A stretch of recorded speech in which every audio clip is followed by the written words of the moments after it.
Hi, welcome to the seventh topic of the semester titled Modernity and Progress Comes to Texas from 1876 to 1920.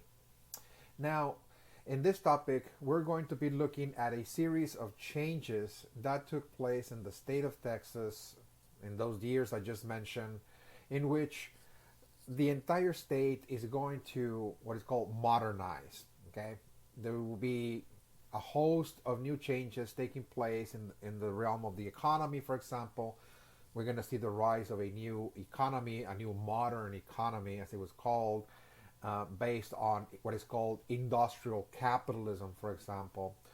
And of course, Texas society is also going to undergo significant change as well, with the rise of large industrial cities as well.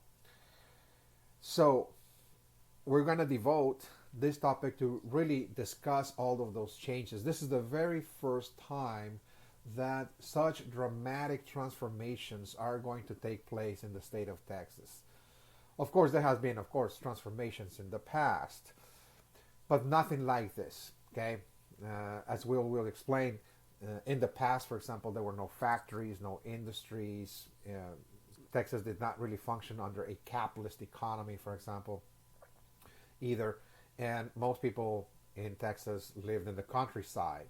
It was a rural society, that is to say. And all of that is about to undergo significant change, because precisely after the U.S. Civil War and the process of Reconstruction, after Reconstruction was over in 1876, now finally Texas, as is now fully incorporated into the United States, as after having seceded, of course, from the United States and fought on the Civil War on the side of the Confederacy.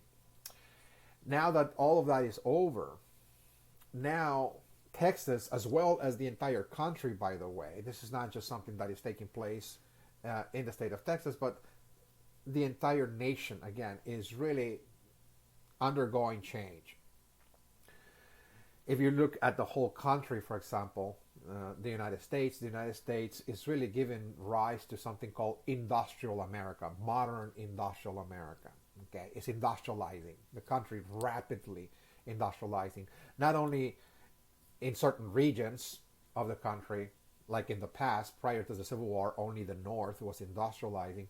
Now the entire country is going to industrialize. The South, as well as the West as well, the so-called Wild West. So again, this is a phenomenon that is taking place all over the country, but we're going to place, of course, attention to Texas.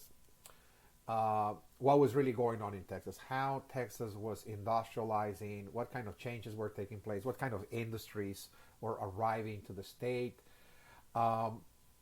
how did the way of life of the peoples of Texas change as a result of the new industries, the new enterprises that were arriving, and also the setting, the social setting, in which people lived, is going to change. As I mentioned, people are going to be moving rapidly from the countryside to the urban areas, to the cities, that is to say. All of that we're going to explain in great depth in this topic. It's called the seventh topic.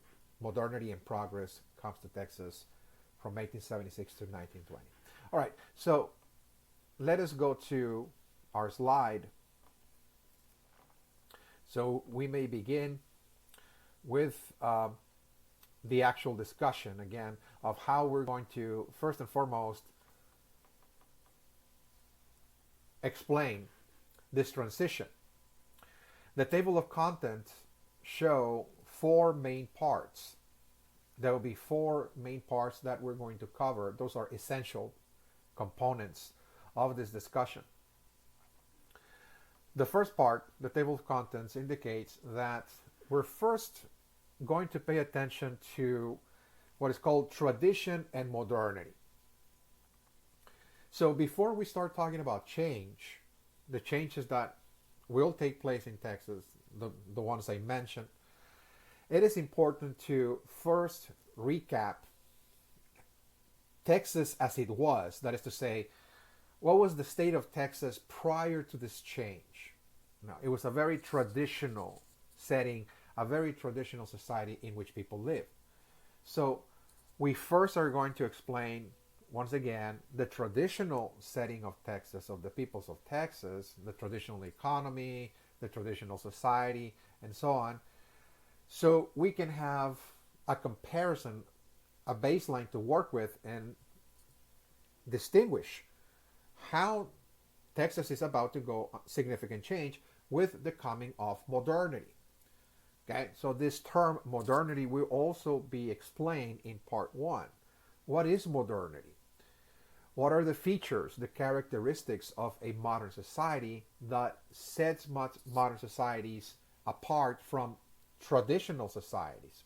Okay, so again, before we start talking about those transformations and changes, again, we're going to discuss first Texas as it was, the traditional Texas, and then describe in great depth what are the features, the characteristics of a modern society that Texas is about to become, in other words. So again, this is going to clear up certain definitions and concepts that might not be totally clear for those of you who are not really, again, aware, again, of those terms. You know, what is tradition and what is modernity, that is to say.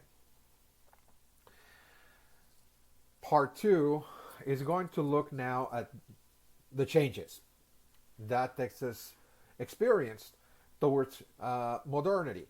And that is the development, first and foremost, of modern transportation systems. Again, we're going to see the development of modern transportation systems in the state of Texas. We're going to cover in part two in great depth. It's mainly really the railroads. Part three is going to look at the development of commercial industrial enterprises. We're going to see the rise of a new economy in Texas, an economy based on commerce, but also on industry. That is to say, again, industrial capitalism.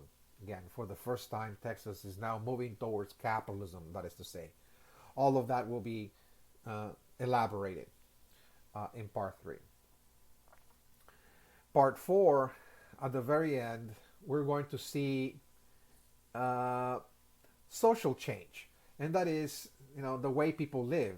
Texas society is going to change because with the arrival of industries, as I explained, we're going to also see that as people are moving into those industrial centers, we're going to see the creation of industrial cities, okay, in Texas.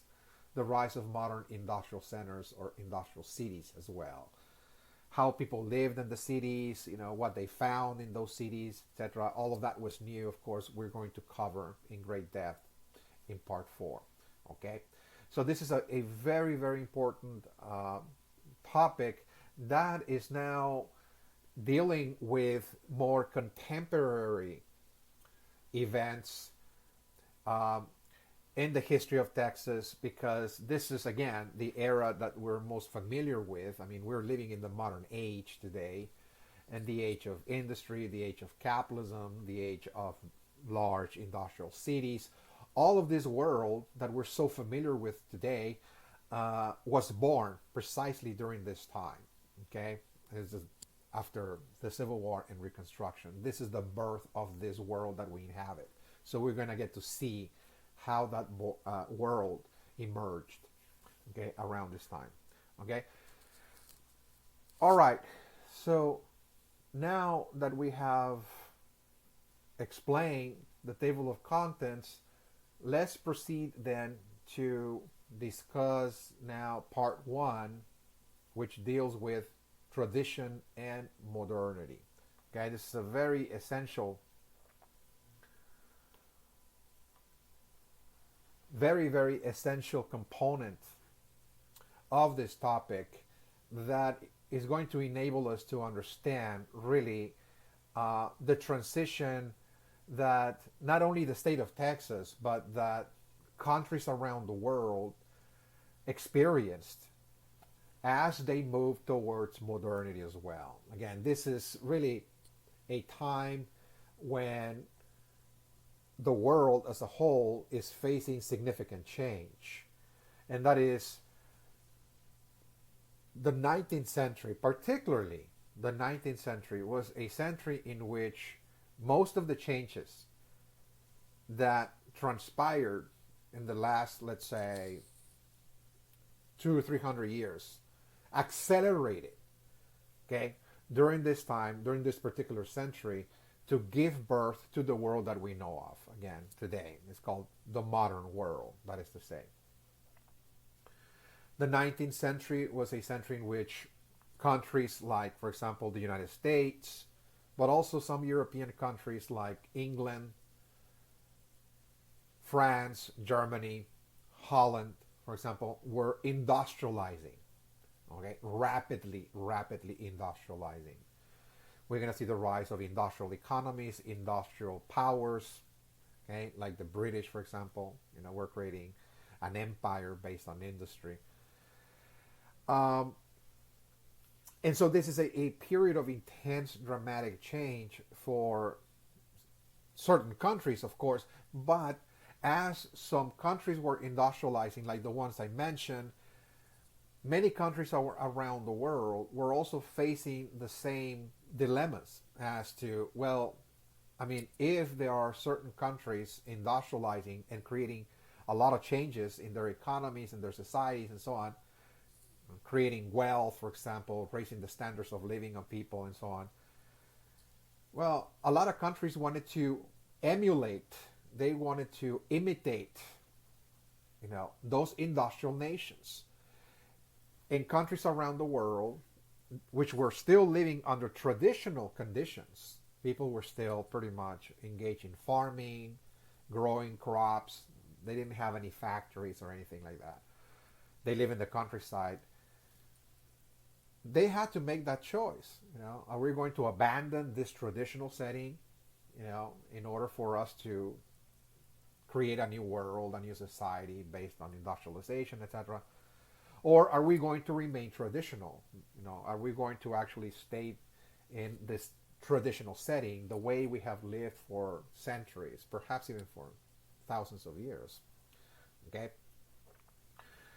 So this is, again, a century of dramatic transformations, particularly for traditional societies, okay, that were actually, again, confronted with the pressing changes of industrialization by some countries, of course. It was very enticing, it was very seducing in many cases to really abandon traditions in favor of industrialization because of all the benefits that material benefits, economic benefits that it promised, of course.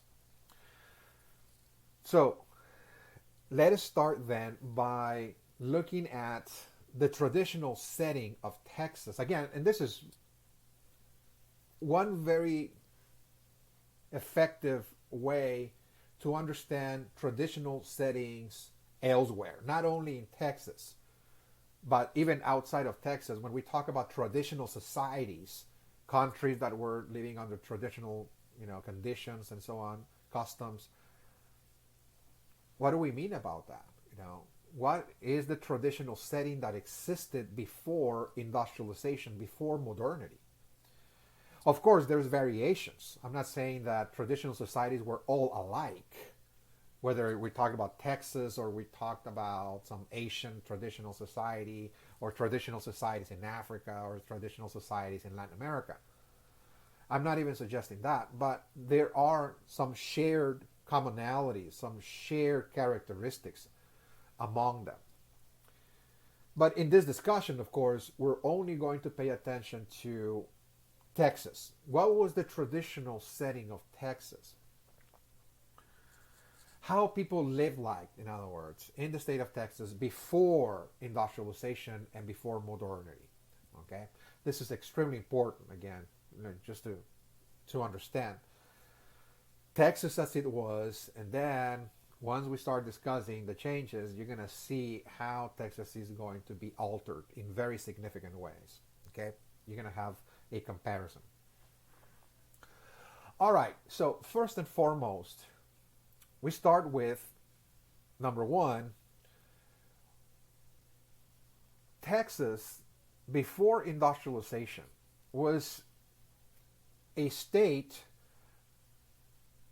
whose economy was based on agriculture. It had an agricultural economy. This is a common characteristic of traditional societies around the globe before the age of industry. And that is, before the age of industry, societies around the world were agricultural societies. Okay? Because, of course, there was no industries, there were no factories. So how people actually earned their livelihood, how people lived, how people made a living, in other words, before the age of factories and wages and everything else. Well, people worked the land. People grew their own food. And that's how they sustained themselves. Okay? Really, those were actually agricultural societies. Of course, agriculture got started thousands of years ago. Okay, so for thousands of years, human societies around the world, and really the rise of civilizations. Okay, when we talk about the rise of the advanced civilizations like China and India, Egypt, Sumer or Sumeria in the Middle East, for example, Greece, the advanced civilizations in the Americas, like the Maya, for example, were all agricultural civilizations. The reason why we see the rise of advanced civilizations in the globe about 5,000 years ago was because of agriculture, when people learned how to grow crops on a massive scale. Once people produced food on a massive scale, they were able to sustain large populations. Okay? So, first and foremost, please understand that the traditional setting of human societies before the age of industry everywhere, this is really a shared feature, a shared commonality among all traditional societies around the globe, is that those were actually agricultural societies based on what is called an agricultural economy. Okay? Their economies was based on agriculture, on farming, working the land, growing crops, growing food, and so on. That's how people made their living, that is to say. Okay? Now, of course, there are variations. Not all agricultural societies were alike. In the state of Texas, we see certain kinds of practices, agricultural practices, that sustain the economy of Texas. The most important, perhaps, that sustained the Texas economy was based on plantation systems, okay? What we call a cash crop agriculture, okay? So one of the most profitable agricultural units or agricultural enterprises in the state of Texas prior to this time was the plantation itself. Okay, the plantation was the enterprise that generated the most valuable, the most profitable crops. Crops that were actually exported out of Texas into the world. Again, those crops actually left Texas into other regions of the world. Sometimes those crops were consumed here in the United States, of course, but in many cases, those crops were also moving into other areas like Europe, for example, or Latin America, and so on. And the most important crops that were produced by the plantations in Texas were cotton, first and foremost, cotton, but also sugar. We discussed that, of course, in previous topics. Okay, we talked about the significance of the plantations and the plantation economy. Ever since, of course, the colonization of Texas by Americans, when they brought plantations, we discussed that. When Mexico created this open door policy to allow Americans to colonize Texas, of course, we see southern planters arriving, and setting up plantations, particularly to grow cotton, but also over time, they introduced also sugar, which was also very, very pricey, very valuable in the world economy. Both crops at different times have been referred as white gold, by the way. White gold. So again, receive a lot of capital. The state received a lot of capital as a result of those exports, as plantation owners were producing massive quantities of cotton and sugar and exporting it, elsewhere around the world, of course. This is an agricultural enterprise, by the way. Okay, so first and foremost, we start with just understanding that in the traditional setting of Texas, we find an agricultural economy in which the plantation itself was perhaps the most important enterprise that sustained the Texas economy. Now, of course, below the plantation, we're going to find another kind of agricultural practice that was smaller in scope and operation, of course, and this was the economy of the masses, if you will, okay, of the general population.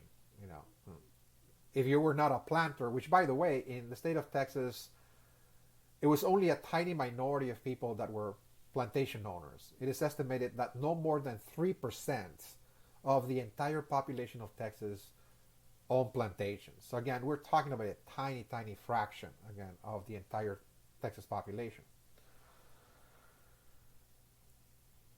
The masses as a whole, how they sustain themselves is by growing their own food. Okay? So they were farmers, of course, and they engage in something called subsistence farming. Okay, so I explained that, of course, in previous topics as well. Subsistence farming. It is really a very traditional form of agriculture in which families that own their own land use the land to sustain themselves. They grow different kinds of crops, not just one crop. Is very important in those very, very small plots of land that families own. Again, those are very, very important enterprises to sustain the family enterprise. So this is really a family-based enterprise. A family might own 15, 20, 50 acres of land, and they use the land, once again, to sustain themselves. The whole family is engaged in work. Everybody, again, has to contribute to the family economy. Not only the mother and the father, but all the siblings all together will have to contribute in one way or another to sustain the family economy.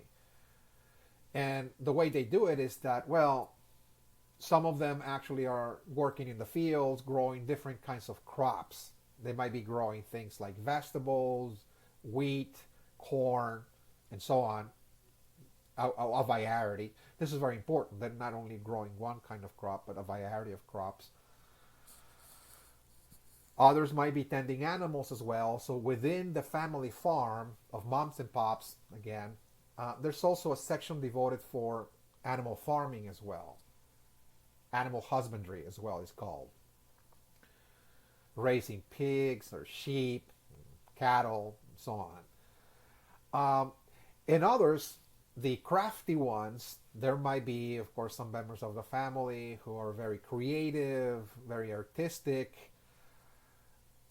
They're contributing to the family economy by engaging in what is called manufacturing. So they're the ones actually producing, in many cases, the tools. They're producing the clothing that the family uses. They manufacture also things like soap. Again, during this time, those things were not bought at the store. Again, this is the traditional setting. So there are no stores that you go to and buy your groceries, etc. People are growing their own food. They're raising their own animals in order to actually eat meat, and also they're crafting their own tools, their own clothing, and other accessories that they need for their daily lives as well. It's called manufacturing as well. Okay, everything is produced in the small family farm. That is to say. Okay, so that is the traditional setting. So this is another component, very important component of the agricultural economy of the traditional setting of Texas. It's not just the plantation, the very wealthy plantation that is generating massive amounts of money by exporting cotton and sugar, but also the masses as a whole are engaged in what is called subsistence farming. This is a practice in which people are subsisting, living off the land, that is to say. Okay? And the way they operate the farm is as a family enterprise. Everybody is a worker, that is to say, in the family business. Okay?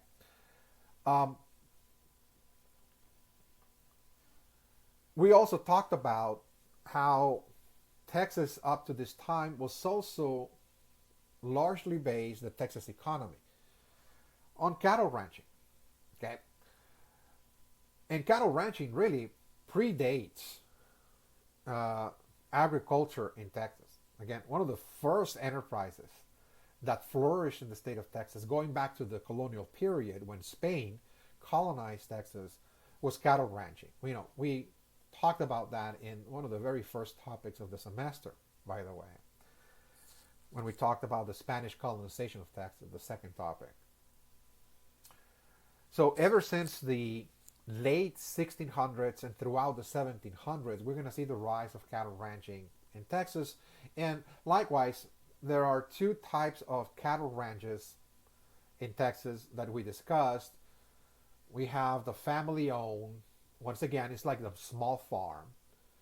It's a family unit. It's a family enterprise, family run business, if you will. It's a smaller kind of enterprise, by the way, in which a family controls just a small ranch.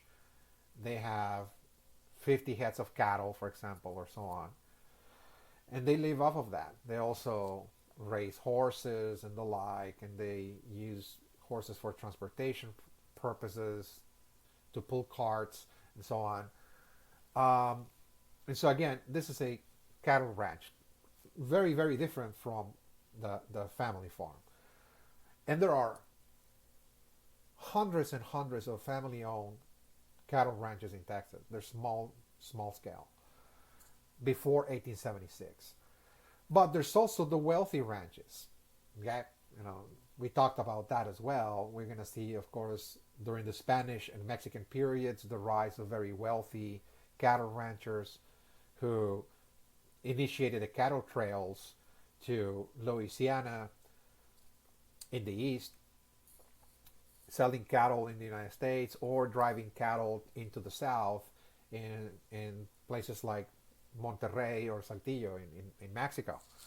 They made enormous fortunes. But after Texas became independent from Mexico in 1836, we're going to see, of course, now new types of cattle ranches.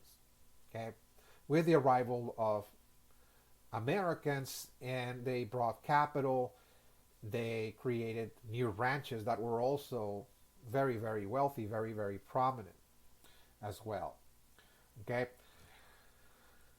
and as we'll see in this discussion, there will be yet, after the U.S. Civil War and Reconstruction, a number of new entrepreneurs that will be arriving to Texas to establish perhaps the largest ranches, not only of Texas and not only of the United States, but the largest cattle ranches in the world were established in Texas after 1876, something we're going to get to see, of course, in this topic. Those were called the cattle empires. Okay, we're going to get to see that, of course. So cattle ranching was considered also an important element of this agricultural economy, okay, that existed in Texas prior to the modern age.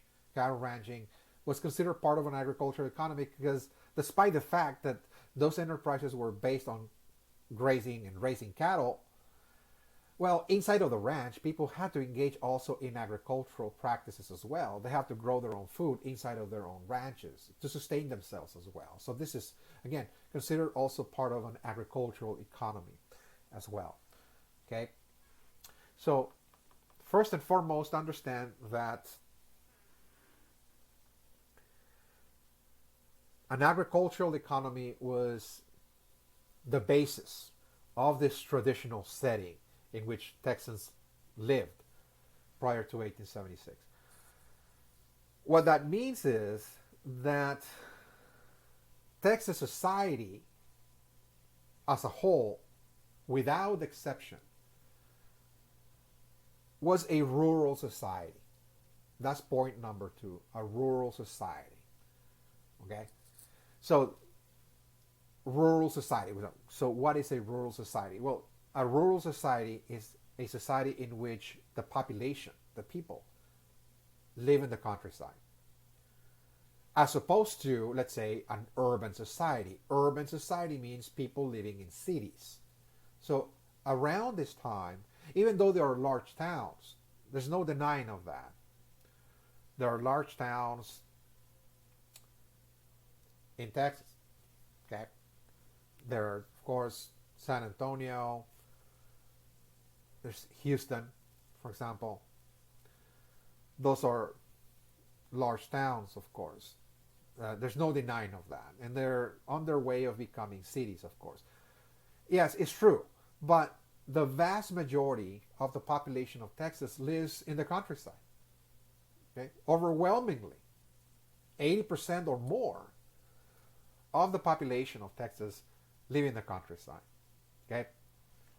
As I said, because they were farmers, or growing cash crops, the plantation owners, or engaging in cattle ranching, etc. That's a rural society. Okay? Planters is a society of planters, small farmers, and cattle ranches. Okay? So this is very, very important. And this is also another shared characteristic of traditional societies around the globe. They didn't matter, again, whether we look at, Africa or Asia or Latin America. When we talk about traditional societies before the age of industry and modernity, we're talking about people living in the countryside. Okay? It's a rural society. It's a rural society. This is something that Texas shared with other traditional societies around the world. Okay? It's a rural society. All right. Point number 3 is that prior to 1876, Texas lived in what is called a pre-industrial, pre-technological stage of development. Okay? What that means is, what pre-industry means that, there's an absence of industries and factories. There is manufacturing, however, but there are no factories to speak of, or industries. There are blacksmiths, yes, it's true. There are carpenters and so on. There are people crafting tools and, working with metals. Yes, it's true. There might be some shops, some metal shops and the like, but those were not actually factories.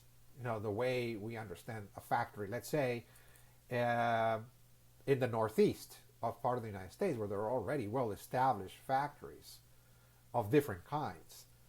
Okay, those kinds of factories or industries just didn't exist in the state of Texas. So that's what we talk about or mean about pre-industrial or pre-technological. In other words, we are not really looking at factories or industries or advanced technologies. Okay? People are still using very traditional methods of working with iron, creating iron tools the way that people have crafted iron tools for centuries. very traditional, very old, methods, if you will. We don't find new technologies here, for advanced industries or tool making and the like. What this also meant, besides the absence of industries and factories, was that the state of Texas had very limited railroad development, if any. Okay, um, the railroad, as such, has not yet arrived to Texas. The very few lines that were built, for the most part, were shattered by the Civil War. Okay, during the Civil War, railroad development, if there was any in Texas, was smashed, if you will, to pieces. So Texas still, again, is not really operating like a modern commercial society in which products are produced and massively exported through the use of railroads across the state or out of state, etc. That kind of innovation, that kind of technology is not available in Texas. So commercially, Texas has not yet developed an economy that will be able to generate vast quantities of materials, vast quantities of products to be manufactured or processed and exported to different parts of the country, or even out of the state, out of the United States, that is to say, for international trade. Okay, because the railroad simply not yet developed. So this is a great limitation for the Texas economy. It's a great, great hindrance, again, for Texas to really fully operate as a commercial industrial economy. Again, it's still largely based on agriculture. People are simply growing their own food and so on. The plantations have to be really nearby the international ports, again, near the Gulf Coast, that is to say, because they want quick access to the ships, in the ports. But again, we're not going to find railroad development across Texas, not around this time. Something, of course, that is going to change dramatically after 1876. One of the first changes that we're going to see, as I explained in the table of contents, is the development of modern transportation systems. This was an essential component for really creating a new economy in Texas. You need first transportation systems, that is to say, to transport raw materials, to transport goods, to transport food, cattle, everything that is being produced in Texas has to be transported to the cities, to the urban centers, the industrial centers, and so on, or out of state. And the railroad, of course, is greatly needed for that.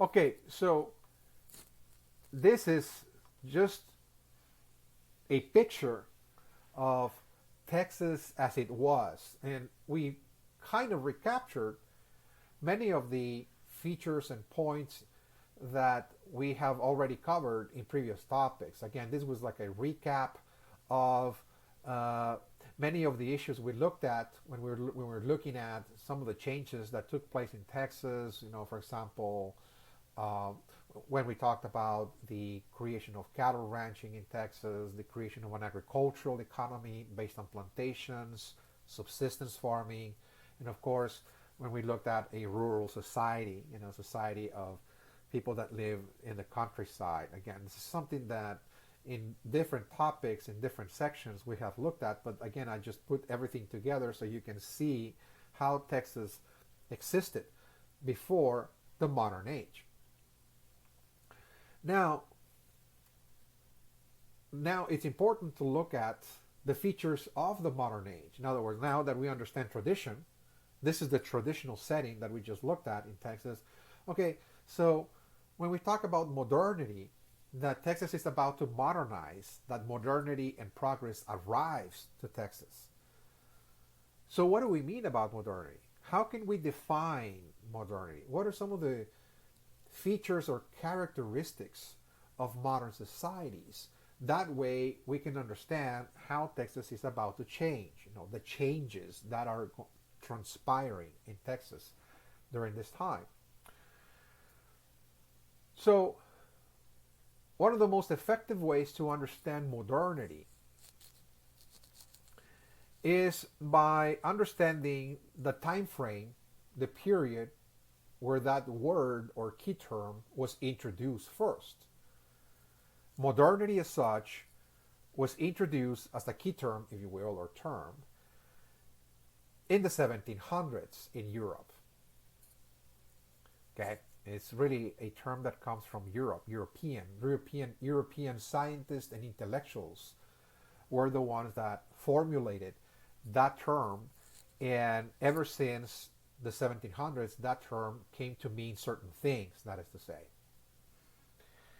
in the 1700s, Europe was going through dramatic change and transformation.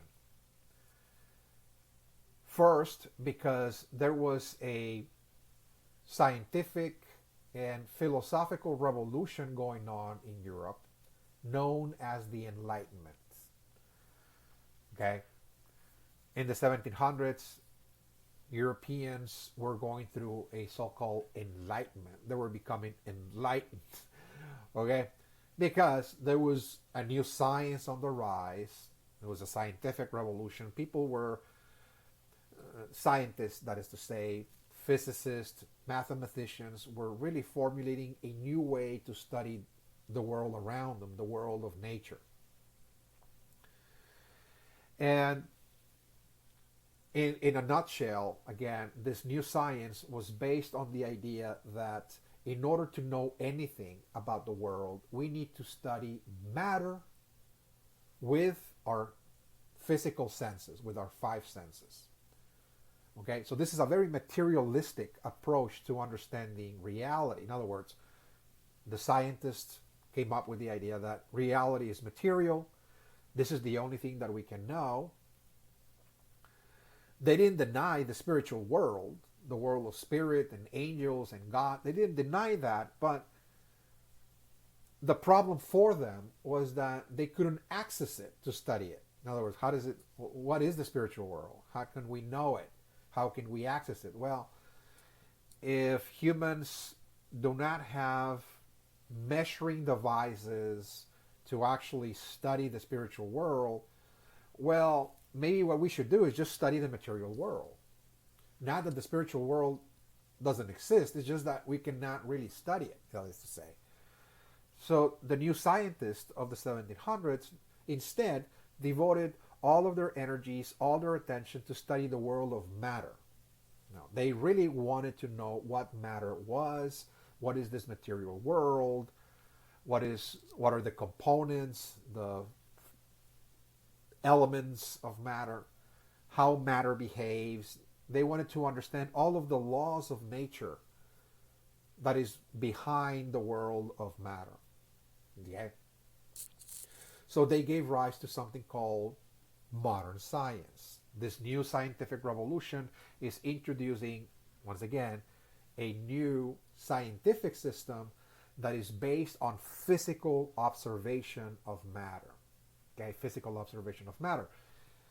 And this is a great departure from the science of the past, because in the past, scientists were using religion to understand the world. The world of nature was, for scientists, prior to the 1700s, was controlled by spirits. So anything and everything that happened in the world of nature prior to the 1700s was considered to be the influence, the workings of a god or goddess or angel or demon or ghost, some spiritual being, some entity, if you will, that live in the spiritual world, was at work, making things move in this world, making rain, earthquakes, volcanic eruptions, droughts, you name it. So everything that happened in this world, everything, didn't matter what, was caused by spirits, that is to say. So the significance of this new science is that this was a great departure, if you will, from the way people studied the world of nature in the past. So instead of interpreting the world of nature as a world moved by spirits, the new scientists of the 1700s are now looking at laws of nature. They want to understand the physical causes of things and events that happen in the world of nature. Okay? Instead of saying, well, rain was produced because of the rain god or this spirit brought rain and so on and so forth, they wanted to understand more the physical cause of rain, which is for them, things like heat. Well, why it rains is because there's heat in the environment, it evaporates water, it transfers water into the atmosphere in terms, in gas form or vapor. And once this vapor becomes so condensed in the clouds, then we see rain happening. So it's more mechanical, than spiritual. So again, this new science was now looking at physical causes, physical forces producing things like rain or earthquakes or disease and everything else in the world, that is to say. Okay? This was known as the Enlightenment. Okay? The European scientists believed that they were really producing now a new system of inquiry, this new science that was far more, according to them, more effective, more accurate, if you will, to really understand the world around them. So, for that reason, they called this period the Enlightenment. It's almost like they felt enlightened to finally say, oh, now we have a formula, we have a method for studying the world of nature. That is going to give us clues, precise clues, about how this world works. So first and foremost, understand that this new science was called modern because the word modern means new. So why the scientists of the 1700s called this new science modern is because they wanted to distinguish the new science from the old science of the past. That was the only reason why they coined the term modern, because they're saying this is new. And this is totally different from the way people studied nature, in previous centuries. So we're not using the old methods, we're using the new methods now. This is modern, this is new. So everything that will be new will be called modern. Ever since the 1700s, again, the word modern or modernity came to mean, first and foremost, this new science. Okay, the new science. However, there's also another component of modernity. Why people actually call certain features of their society modern or new is because also in the 1700s, the same scientists who were coming up with new ways of studying the world were using that knowledge, the knowledge that were gathered, accumulated from their studies, their inquiries into the world of nature, the forces, the elements, the chemicals, and so on. They use this knowledge to produce new technologies to make life easier, more comfortable, better for people, that is to say. So they're also going to give birth to new tools. Those new tools will be called modern technology. Modern technology. The new tools, the new technologies, that is to say. And those technologies were assembled to produce a revolution in industry. The new tools, the new technologies were used to create industries and factories, that is to say. So it is in the 1700s that the very first industrial revolution begins in world history. It happened in Europe. It started in Europe in the 1700s. It started in England. England initiated the very first industrial revolution. British scientists were using their knowledge to create, of course, new technologies that set off an industrial revolution in the 1700s, combined the Enlightenment, again, this new science and this new technology that was assembled in the new industries, were occurring ever since the 1700s in Europe and also in North America, more particularly in the United States.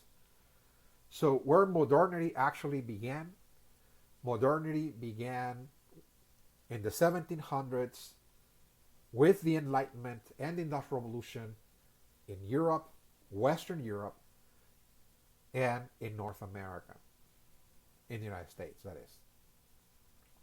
Okay, those were the very first modern societies in human history because of their new science and their new technologies and their industries, that is to say.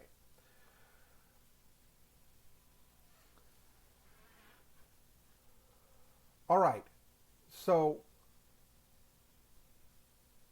we start, number one, with one of the central features then of modern societies, and this is again a shared characteristic of modern societies everywhere around the globe, even to this very present day. Societies that call themselves modern, number one, are societies that have industrial economies. First and foremost, that the economy of that society is based on industry, that is to say. Industries.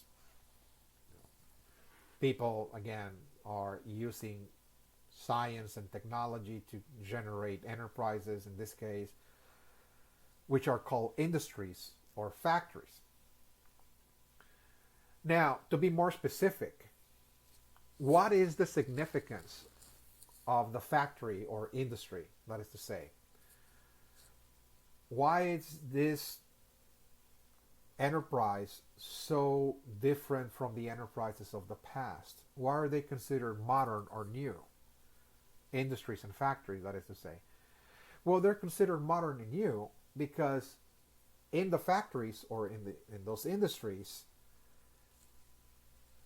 the way people are producing products, manufacturing products, is through the use of machines. Just a few minutes ago, I talked about how scientists use their knowledge to produce new technologies that were assembled to create an industrial revolution. Okay, the creation of industries, that is to say. Okay, so those technologies, if you want to be more specific, were the machines. This is the beginning of the machine age in the 1700s, the rise of the machines. Machines are now operated by humans in order to produce very fast and very effectively everything that needs to be produced. Whatever needs to be produced, instead of people doing it by hand, the way people have done that in the past, artisans and blacksmiths and people actually using their labor, their hands, in order to make things like clothing or shoes or you name it, tools, to even to produce food. Everything that is required in society, instead of using manual labor, now there's going to be a machine behind it producing it. So this is called mechanized production. Well, again, this is the central significance of the new industries and factories arising in the 1700s, is that, again, they're really housing machines, if you will, in which people, of course, are still operating the machines, but those machines are now producing massive quantities of products that were really not possible in the past because, again, people took a long time to produce anything. If you're crafting a pair of shoes, if you're an artisan working in your shop, in your own home, producing a pair of shoes, it might take you a week to produce just one pair of shoes. Okay? But now, forget about that, because in a shoe factory, now you can produce thousands of shoes in a week. Again, if you have the equipment, if you have the machinery, and so on, in other words, if you have the technology, you can do that very quickly, very fast. So, industrial economies, again, are considered to be very effective because the factories have new technologies, they have machinery that enable those countries, or in this case, the state of Texas, to produce massive quantities of products. Okay, so this is giving rise to something called mass production. Okay, this mechanized production, production being mechanized, how machines are behind the process of production, is leading to something called mass production. Mass production. Okay. Now, before the arrival of industry to Texas,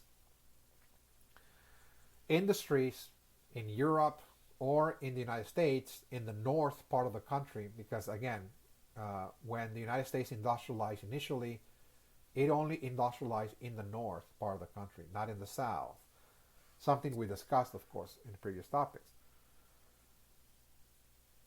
The industries were based on textile manufacturing, that is to say, clothing. You know, factories were using cotton primarily to weave cotton thread into different kinds of clothing items. It's called textiles. Iron works, iron tools for hardware and so on, and also steel plants or steel manufacturing as well. So the kind of factories that existed, first and foremost, were based on textiles, iron, and steel industries. Also, just around this time, again, we're going to see the rise of other kinds of industries.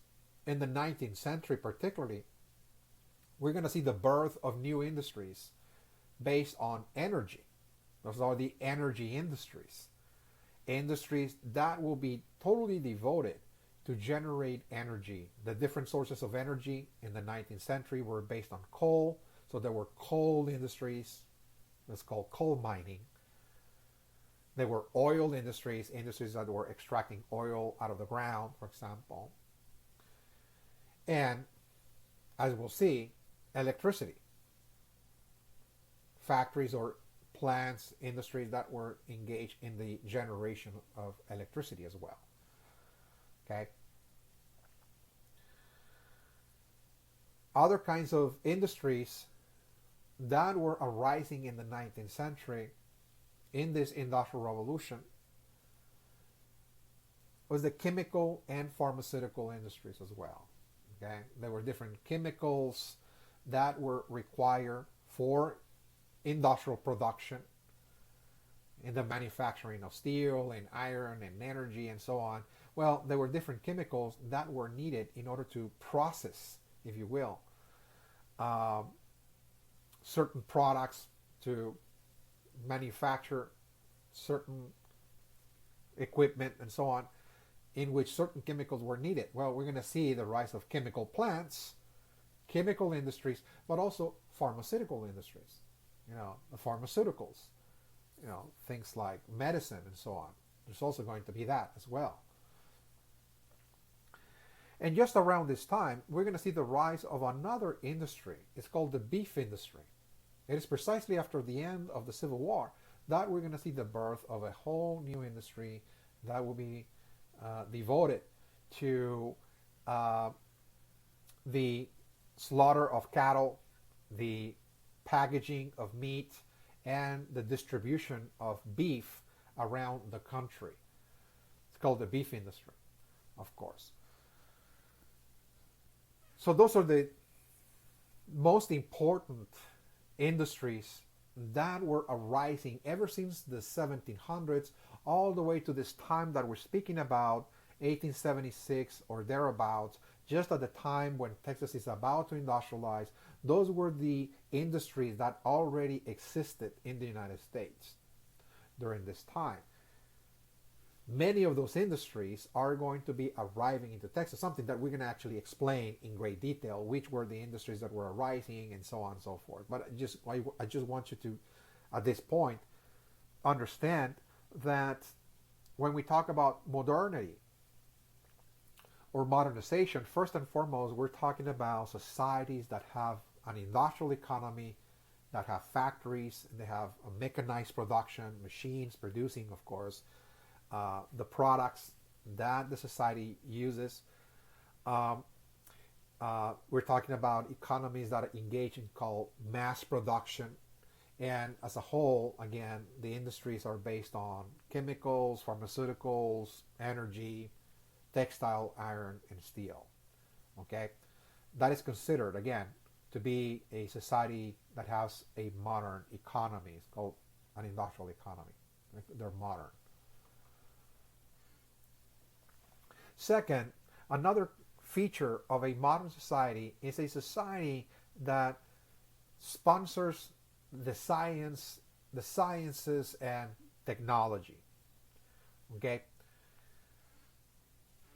That they actually possess modern science and technology and use those technologies to create new systems of transportation or communications, new systems of production, whether you're talking about a state or a country, doesn't matter. Again, any country or any state that is considered to be modern has the new science and the new technology at work. Okay? So, modern societies are societies that have electricity, for example. Traditional societies, for the most part, don't. Well, things have changed. I mean, we're in the 21st century, so there are some traditional societies that might have some access to electricity. Might. But for the most part, if a society is truly traditional, that society doesn't even have electricity. People are still using oil lamps and candles, torches, and the like to light their little communities or villages or homes. They just don't have electricity. Electricity is considered to be something new, something modern, that only modern societies use. Okay, electricity. Modern societies also have what is called telecommunication systems. This is something that is innovated in the 19th century. Things like telegraph and the telephone. Okay? The telegraph and the telephone are considered new technologies because, again, this enables people to communicate in long distance. You can send a telegraph to another person, or you can talk to them over the telephone. And that system of communication is considered to be also new. This is part of the new technology of the age, of the Enlightenment, if you will. Once again, even though the telephone and the telegraph were invented in the 1800s, nonetheless, this is considered part of this Enlightenment era of science. This is what science, this new science that was born in the 1700s, is now inventing or innovating for people to live better and communicate more rapidly and more efficiently as well. Okay. Also, modern societies have transportation systems. Okay, they have modern systems of transportation that enable them to transport vast quantities of raw materials, products, people across long distances. Okay. In the 19th century, when we talk about modern transportation systems, we're talking specifically about railroads and steamships, more particularly. Okay, railroad and steamships. Again, this is a very considered, again, very advanced system of transportation that for the first time enabled people to transport vast quantities of food products. So if you're a farmer and if you're interested in selling your produce to the city because you want to make money, well, now with the railroad you can do so. Whereas in the past it was literally impossible without the assistance of the railroad. Again, um, if you're a cattle rancher and you want to transport your cattle to a city where maybe there's going to be a slaughterhouse there and you want to sell your cattle for money and so on, now there's a possibility of you doing that again. So again, the railroad really opened up a lot of possibilities for people because now they can actually engage in commerce. Yeah. So instead of you just growing your own food for yourself and your family, now you can grow food for other people for money. That is to say, you want to make money as well. Okay. Steamships likewise. Steamships also are going to now carry products from one part of the world to another, despite the fact that the wind patterns are not really in your favor. It doesn't matter if there's a wind or no wind. Again, in the ocean, the steamship will simply just advance very rapidly, to carry cargo, whatever the cargo might be. Might be food, might be coffee, might be sugar, tobacco, cattle, you name it. Coal. It doesn't matter. Cotton, all over the world. Again, and so this is going to accelerate international trade and international commerce as well. And as we'll see, this is going to connect the Texas economy with the larger global economy as well, both the railroads and the steamships, something we're going to get to see, of course, in this topic. There will also be agricultural technology. We're going to see in the 19th century the crafting of new agricultural technologies like tractors, fertilizers, electrical water pumps, for example, barbed wire, and so on, reapers and shredders, and so on and so forth. Again, that will enable farmers to mass produce food. So again, the traditional forms of farming in which people were simply working the land with their families and using animals in order to produce food, well, all of that system, that traditional system, is going to come to an end, as we'll see, with the rise of new agricultural technologies in which people are going to now operate tractors in order to plow the fields and prepare the land for massive cultivation of crops.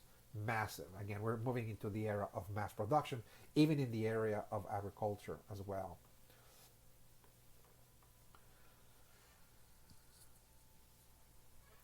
There's two more features I want to discuss here.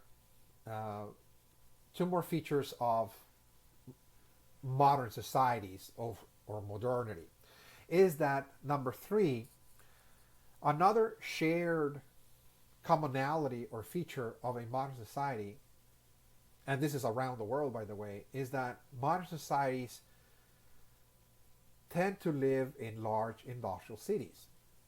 In other words, whether we're talking about a modern country, or a modern nation, or a modern state, if you live in a state that is considered to be modern, well, it is considered modern not only because it has an industrial economy, not only because it has science and technology, but also because most of the people live in cities, okay, as opposed to living in the countryside, that is to say. So what we're going to be looking at here, particularly in the latter part of the 19th century and really throughout the 20th century, is a massive migrations of people that were living in the countryside, in rural areas, that is to say, in agricultural communities and so on. They're going to be now moving to the cities in great numbers, in search for work, in search of employment, wages, that is to say. So we're going to see the rise of the large industrial cities in Texas. Houston, San Antonio, for example, Dallas, Fort Worth area, El Paso as well, we're going to see the rise of those large industrial cities in Texas. There's going to be a massive amounts of people moving from the countryside to those cities. In the cities, of course, we're going to see people becoming more and more distinguished along class lines, that is to say. From being farmers, now as they're moving into the cities, they're going to become something else. They're going to become part of one class or another. There will be several classes arising in the cities. There's going to be, for example, the industrial working class. This is, again, the class of people that work inside of those factories, operating the machines, for example, or in the mines, mining coal or iron ore and so on and so forth. That is one class of people that are going to be very distinguishable inside of those cities. Or you can become part of another class known as the middle class. Okay, the middle class. And the middle class is the professional class, those are the educated ones that are actually administering the enterprises, the industries, running the books, the accountants, those are the engineers, for example, the supervisors, and so on. They earn more money because they have skills, they have knowledge, they have education. So they're part of the middle class. And of course, there's also, above the middle class, there's also going to be, of course, the upper class. And the upper class tends to be the owners of the enterprises, the owners of the big businesses, the owners of industries and the factories. They're going to become part of the upper class, of course. Okay, so this is very characteristic of a modern societies. Again, those are actually societies that are divided into social classes. They live in cities, but even within the cities, not everybody is the same. There are three very distinct classes that exist inside of a city. Okay, the working class, the middle class, and the upper class. In the industrial cities, we're also going to find education systems. That is to say, the major universities, centers of learning, schools, the public school system. They're going to exist inside of the large cities.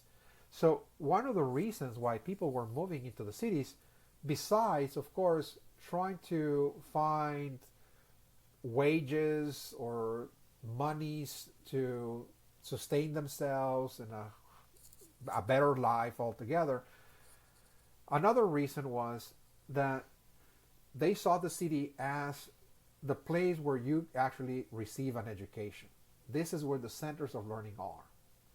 You can get an education there so you can advance yourself and become a better person. Okay, more educated and so on. Maybe you can land in a better job if you have a college degree or university degree, etc.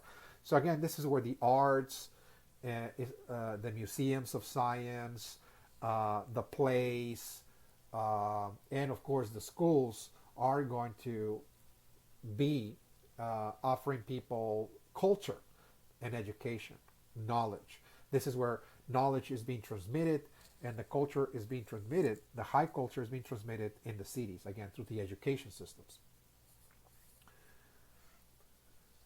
Number 4, last but not least, another very common feature of modern societies, not only in Texas or in the United States, but really around the world, is the firm belief in what is called material progress and material happiness. Okay? So, modern societies tend to be very oriented towards the material world. This is extremely important. Traditional societies, if you recall, one of the things I mentioned is that the old science of the past, before the 1700s, the traditional science that existed before modern science was based on religion.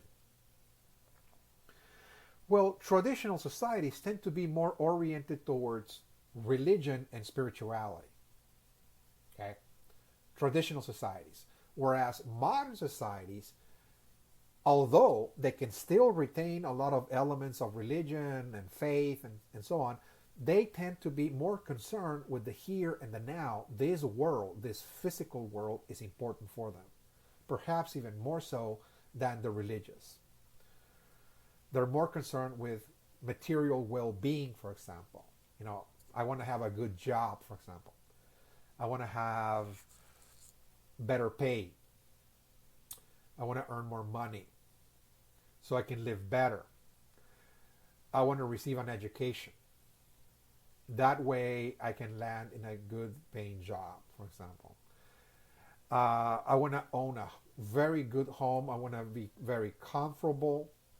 I want to save some money so I can invest it in a business venture or maybe save it for the future and so on. I want to take a vacation and enjoy myself, going into a very beautiful place, maybe in Europe, etc. Doesn't matter. But their values and their concerns are enjoying this world, is really, again, pretty much taking care of their physical bodies and their physical existence and physical well-being.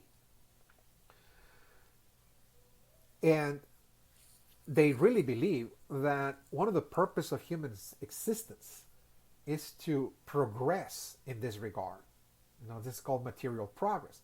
They want to progress in the material world. They want to have a better material existence, that is to say. So they aspire to rise in the social economic ladder, to become part of the middle class or perhaps the upper class. They want to move upward in society. They call that material progress. They want to earn more money. That is considered material progress because with more money you can solve certain problems easier than if you don't have that money. That is to say, you can buy a bigger house, or you can send your kids to the best schools and so on. Again, so they believe in material progress. So this is very important.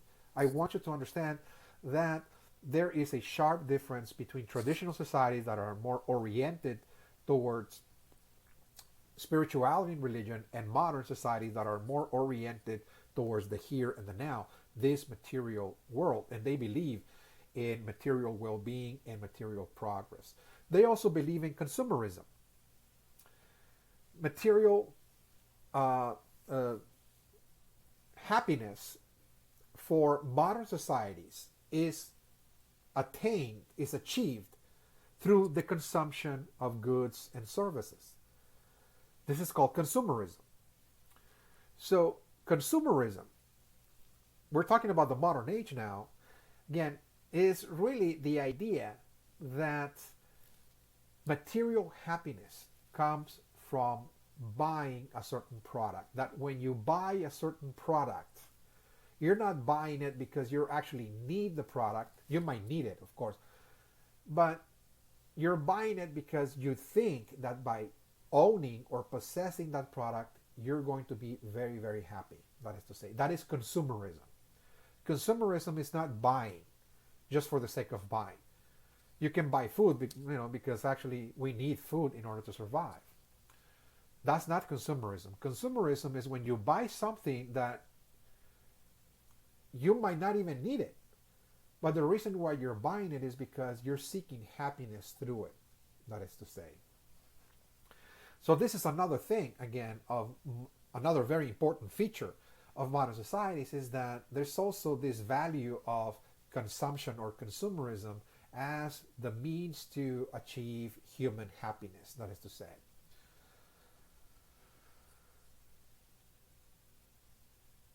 There's also the belief in change. Okay?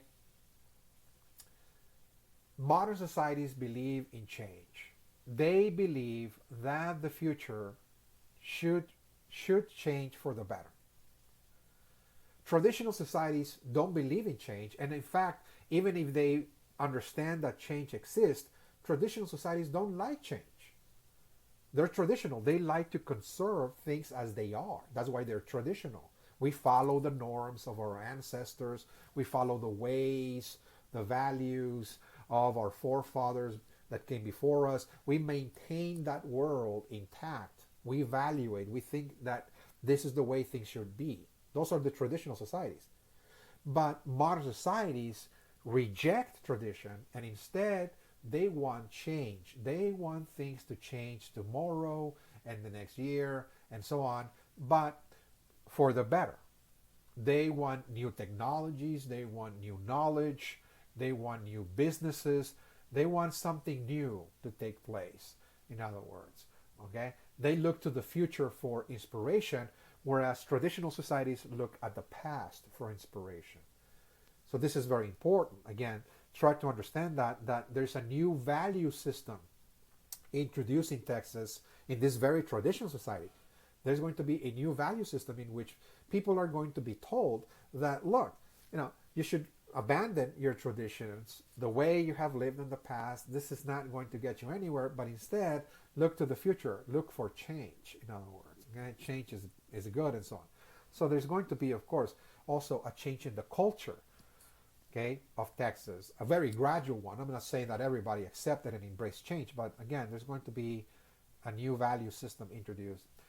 The cult of the new, that is to say, people are going to suddenly, again, revere and anticipate everything that is new. They believe that modern societies believe that as the world is changing, that we're moving somewhere, that all of the changes that have transpired ever since the 1700s with the coming of modern science, modern technology, machinery, industries, factories, and large cities, that all of this is taking us into a new world. That in the future, they say, back in the 19th century, they were saying the 20th century, maybe the 21st century, we're going to see the birth of a new human civilization around the world. And the way they imagine it is that this new civilization was going to be a high-tech industrial civilization. Humans are going to live in a kind of sci-fi world, okay, in which technology is going to be so advanced that people are going to be living in a kind of paradise on earth, in other words. Again, this is how people are beginning to imagine the future back in the 19th century. So that's why they, in many cases, modern societies embrace the new. There's going to be a cult of the new, that everything that is new is good. There's a new tool, people are going to embrace it. Modern society, that is to say, they tend to have that tendency to actually just welcome and embrace the new, because they believe that everything that is new is just taking us closer and closer and closer to this high-tech, advanced civilization, again, that awaits humanity in the near future. Okay, so those are the common features of modern societies. Once again, the common features of modern societies is based on an industrial economy, modern science and technology. They're based on large industrial cities and a firm belief in material progress and happiness as well. Okay, so with this discussion, we're able to distinguish Texas as it was, the traditional setting based on agriculture, a rural society, and also a pre-technological world in which, again, Texas really did not have any technology. What we're going to be looking at in session 2 is really now looking and paying attention to the actual changes that took place after 1876. How Texas is going to now change with the coming of transportation systems like railroads, new industries, and the large industrial cities. Everything will be thoroughly explained when we come back in session 2. This is all I have for you, and I'll see you then in session 2. Thank you.